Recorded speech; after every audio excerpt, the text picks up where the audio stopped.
Federalismo, su questo verte l'ultima lezione di questo ciclo di studi, di questo ciclo appunto di formazione dedicato agli amministratori moderati del futuro. Perché questo tema tra i tanti? Innanzitutto perché è un motivo di orgoglio che il Veneto abbia finalmente uno statuto, un nuovo statuto più aderente ai nostri tempi.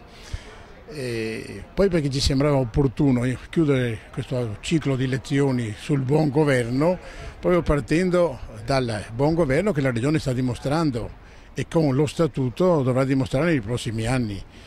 E quindi ci sembrava giusto, essendo partiti da lontano, il buon governo, esaminando gli affreschi del Lorenzetti, e concludere con qualcosa di positivo e di bello che la nostra regione, il nostro Veneto, la nostra Serenissima, quindi questo legame ideale di un territorio che ha molte energie spese per il buon governo che molto spesso non le sa valorizzare. In un momento però in cui soffia forte il vento dell'antipolitica, parlare di formazione, formare i nuovi amministratori, gli amministratori del domani è un grosso impegno, è una grande sfida. È una grande sfida, è un grande impegno, ma è anche un dovere da parte di tutti noi che abbiamo avuto dalla politica anche momenti di soddisfazione personale.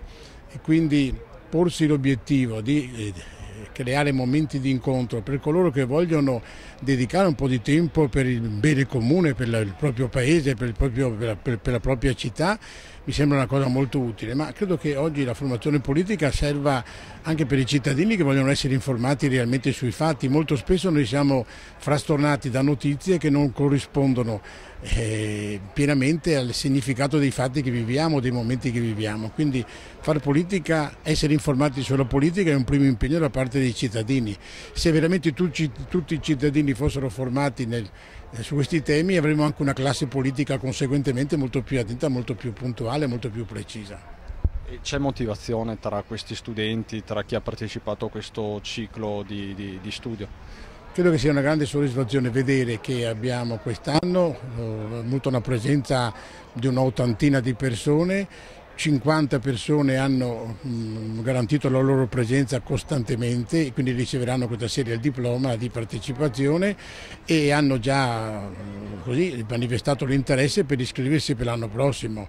Quindi mi sembra un motivo di interesse che lascia ben sperare e credo che comunque un'azione formativa nei confronti della politica sia opportuna, come lei ricordava prima, sia necessaria e sia in qualche maniera da valorizzare o debba valorizzare quell'impegno di alcune persone che dopo cena, in questi momenti dove si dice che non c'è nessun impegno, dedicano per 8 mesi all'anno 2 serate al mese per approfondire temi di grande attualità, di importanza vitale per la nostra città, per i nostri paesi e per il nostro paese.